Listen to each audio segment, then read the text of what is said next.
Hello everybody, it's sometypeofartist, and welcome back to Let's Play Sonic Adventure 2 Battle.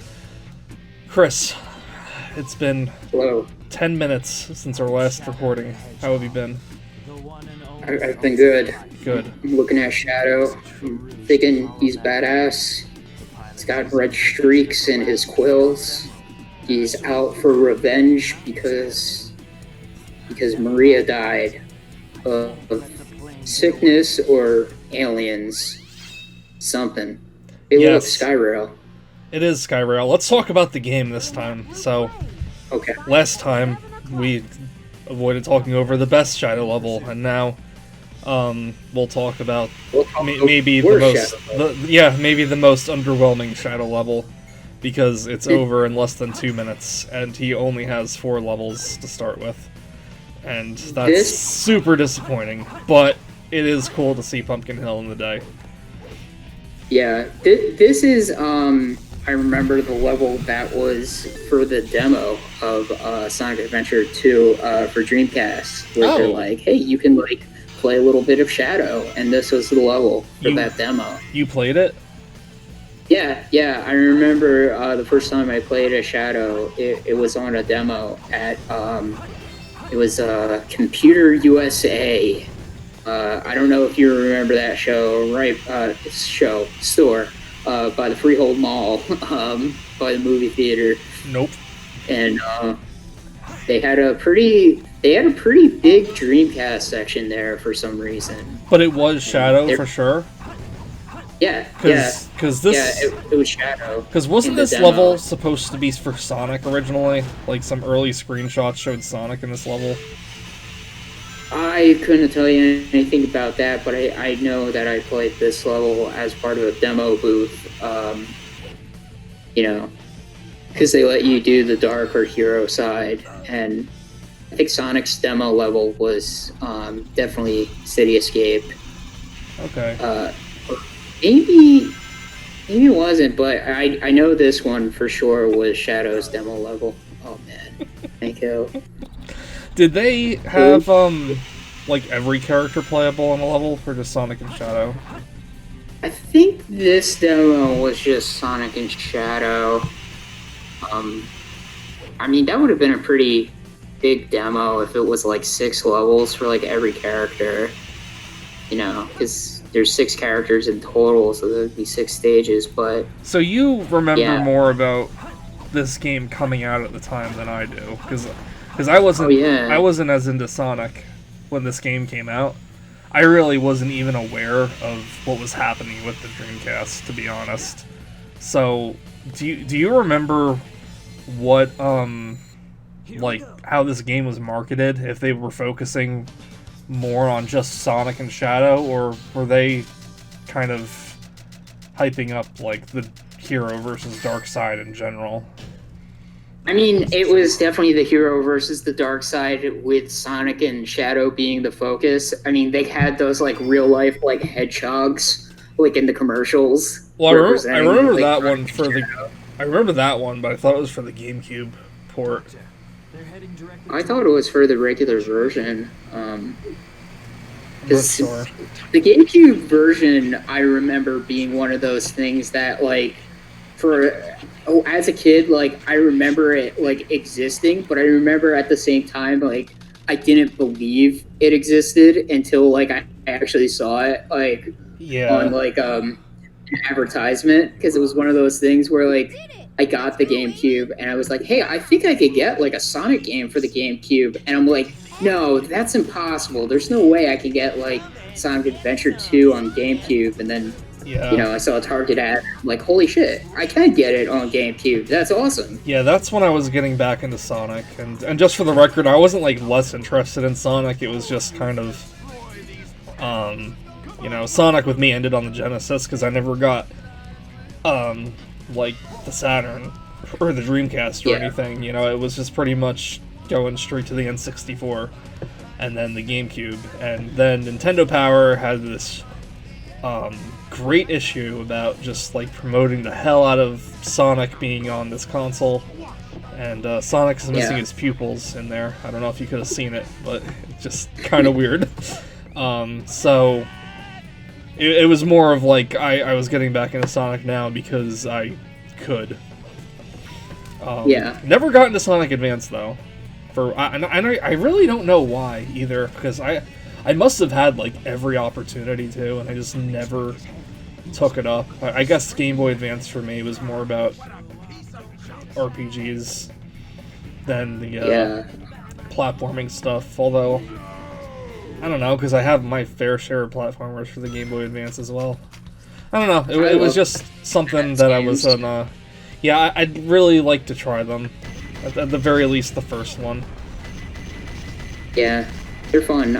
I don't understand why Sega hasn't re-released them, especially with Capcom, making those awesome collections for, the Mega Man Zero games now, that I'm like, man, can we get this for like, Sonic Advance? That would be awesome. Well, how did the Advance games fare critically? Because doesn't Sega have that thing where if they score too low on Metacritic, they pull them from shelves? I don't really know, but at this point, does that even like really matter? I think it still does. To Sega, really? Anyway. Yeah, so if like they didn't score well, then I don't think they'd like re-release them. But I don't know. Weird. Someone else could probably have more of a better answer than that. That's just something I heard, and it was like, I don't know. Because when they were kind of like trying to rebrand Sonic in the 2010s, they wanted like just the good games on the shelves, or what people perceived as the good games. Weird. Like Sega, if we're gonna talk about like the history of Sonic, like Sega shit the bed like really bad with Sonic 06 and then Sonic Genesis on Game Boy Advance, which both came out in the same year, and that pretty much like ruined like a lot of goodwill with Sonic, like all at once. I mean, the whole story with Sonic Genesis is like the reason why Christian Whitehead went on to like make like the ports of the other Sonic games. I thought it was Taxman that did the thing that proved that Sonic could work on a Game Boy Advance. Yeah, they're the same person. Christian Whitehead is Taxman. No, I'm sorry. Headcanon. Well, I thought that's like his company, but no, they're different people. Oh well, whatever. Sure. It was one of those guys. Moving. Yeah, but yeah, and Sonic in the mid 2000s was something else. Yeah. Wasn't enough to deter us though. Yeah, and just going on the Sonic Advance games, just quickly to touch on them, I do think they did have pretty good ratings overall, because they did make 3 of them, and I never heard anybody like complaining about Sonic Advance. And even when it comes to like YouTubers trying to make videos about bad Sonic games, I never see those games brought up ever. And they're games that are fairly easy to record and emulate, so if they were bad, I'm sure like every like dick butt YouTuber would be making fun of them in their like videos, so leave it at that. I know a lot of people are kind of hit or miss with Advance 2 and 3, but like I said, I don't know too much about it. Let's talk about something that is bad. Hey, it's Mad Space. Yeah. And it's level didn't take me nearly as long as Knuckles' version of this level, but there is one really frustrating part where you're kind of stuck on those like asteroids sometimes, and it just seems impossible to get off of them. Yeah, like Security Hall, it was something that I dreaded going back to as a kid, but either just from getting used to it or just being better at games now, I can deal with it. But this gravity shit is not fun. Like, sometimes trying to get off planets, especially this one here, I just struggle with it. Like, I don't... Yeah. The game really wants you to rely on rockets to go from planet to planet or to asteroid, whatever these are supposed to be. But... Yeah. You can kind of cheese it sometimes by flying out of, like, I guess... gravitational pull, But since you do have a weird kind of gravity in this, like how Rouge is flying here, I don't know. It's not always comfortable. And this being Rouge's final level is just kind of like, I don't know. There's very weird emerald piece placements on this level, at least the last time I played it. I ended up having to get an emerald directly in front of one of the meteors that it was just so like weird to position yourself in order to get it. The space levels for both Rouge and Knuckles just don't seem to play that well for me, usually. Yeah, they're cool ideas, but... I like Meteor a lot, but I know we both have our disagreements on the space levels. Yeah, the music is good, but... Well, no, I don't even like the song on this level. I like the dark story in general. It feels like strange how much like the dark side story is a lot more like front-loaded, I guess, when it comes to like levels. What do you mean? You know, there are less levels for the dark characters, but it seems like, you know, you spend a lot less time just like in general with like the second half of the story with the dark side. It's more like before the hero side really starts, it's like the bulk of the story. But then like when they start intersecting, it just seems to go a lot faster. Yeah, because they don't replay a lot of same scenes, or if they do, they just get straight to the point. And sometimes it feels weird, like right before when you're suddenly in the Pyramid Cave, all of a sudden you see Sonic and Tails and Knuckles cheering, and then they go to the Egg Golem. It's like, I don't know, I could have liked a scene showing them going to the pyramid, but I don't know. I've heard part of this game was rushed, so sometimes I can kind of see some things not working out, like earlier when I was saying wasn't that Shadow level supposed to be Sonic's level in the pre-release screenshots. I don't know, it just sometimes it does kind of feel like Shadow was just kind of dropped right into just such a short level just to give him another level. Like, because if that short level was a Sonic level, I don't think a lot of people would care too much that it was short, because Sonic already has plenty of levels, but Shadow... Shadow barely has any levels at all. Out of his four, the other three, you know, Radical Highway, White Jungle, and I guess it's Space Rush or whatever. Final Rush. They seem very like well designed and like kind of like, you know, connect with the way Shadow looks aesthetically.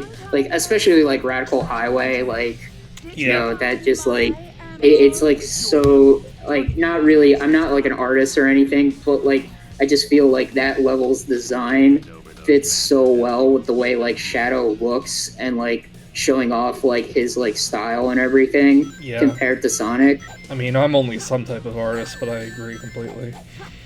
Yeah, but then like you know, White Jungle also looks pretty well because you know, he's like black, but like the level is kind of like this like misty like grayish green level, and he looks really good in that level. And then, you know, the same thing with Final Rush, where, you know, the majority of the level is like green, and I think musically too, with the black character. But then like Radical the Rail Highway or whatever it's called, I can't even remember it now. It's just kind of like, he seems like weird being placed in that level. Just like it definitely seems like it wasn't originally designed for him. Yeah. I was gonna say with White Jungle too, I feel like musically too, it kind of fits Shadow better because Green Jungle is like full of energy, and that's what Sonic's all about. And in this game, Shadow is like a lot more chill than Sonic, and White Jungle kind of has like that Like you said, it's all misty and rainy. It's more melancholy, and it's got like a much more laid back song in it. Yeah. Or I wouldn't say laid back, but you know, it's definitely not as in your face as Sonic's one is. Yeah. Man, here's this scene again. Yeah. You know, it's weird. For all the other scenes that were being cut down, it's because we've already seen them. I'm surprised they kept so many of the boss fight interaction scenes like intact. They love the scene. Yeah. They're like fan artists go nuts with this. I do like the scene better with Rouge's music playing though. Like I don't think Knuckles' music fits at all for this scene. I think it fits better in their intro scene together, but for this scene, when there's definitely some more sexual undertones, Rouge's music fits a lot better. Yeah. Her lounge music. And she just like throws them. Like, what if some of those like pieces fell in the lava? Yeah, I've always wondered that too. It's like this is the stupidest place to throw emerald shards at them. Also, there's too many of them. I'm pretty sure Rouge only had like 2 emerald hunting levels or shard hunting levels. She have at least like 6. Because she hunted for the keys in the one, and then she hunted for chaos emeralds in the other. And does Rouge really only have 4 treasure hunting stages? Because she's just as bad as Shadow then. At least Rouge has her penis cart level, but depending on who you are, is that even worth it? I mean, I'd argue like only like one of Rouge's levels is like. Actually, you know what? No, it's very weird because like her first level is cool, but like it really is just like a reskin of Knuckles' first level. I mean, a lot of levels are reskins of other levels. Yeah. Like, there's no level for Rouge that is, like, you know, completely hers, except for that, like, space level. And that space level sucks. Well, Security Hall. That's true, Security Hall, but... I mean, I know we've been through gun facilities before, but I think Security Hall, in terms of, like, level assets, is, one of a kind. Yeah. I could be wrong. Yeah, you're right. So does Eggman have one more level, or is he has the best level in the game coming up? Yes, and we'll watch that next time on Let's Play Sonic Adventure 2 Battle. See you later. Say bye. It's a 2-person job here. Don't be rude, Chris. I'm not a good Let's Player. Say goodbye. Like. Subscribe and hit that bell, and don't forget to check out our merch and support our Patreon, because we have that. We totally do. Just kidding, we don't. Also, this episode's been brought to you by Al's Crematorium. No, wait, that's in bad taste with everything going on. Scratch that, delete this. Raid Shadow Legends.